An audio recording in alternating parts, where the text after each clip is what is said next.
Maayo ra ang tanyong adlaw. So ang atong verse of the day karon kay Daniel chapter 10 verse 12. Nagingon dito, Daniel, ayaw kahadlok. Kay sukad gayud sa unang adlaw nga ikaw nagtinguha sa pagsabot sa kahulugan sa panan-awon og nagpaubos atubangan sa Dios. Gidungog sa Dios ang imuhang mga pangaliya ug ania ako karon tungod niini.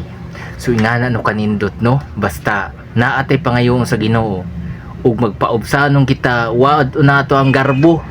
Kanang garbo kay ta kay tungod lagi nakahuman tag eskwela, nindot tag trabaho, daghang tag sakyanan, daghang tag bandi, uban pang mga worldly nga mga pangandoy sa atong ginabuhi. Wad nato na magpaubos ta sa Ginoo. Unya iyahang dunggo ng atong mga pagampo nga dili gani ka nang tungod lang sa tawhanon nga pangandoy, kun dili para sa tanan, kaayuhan sa tanan. So mora tong verse of the day. Bye bye.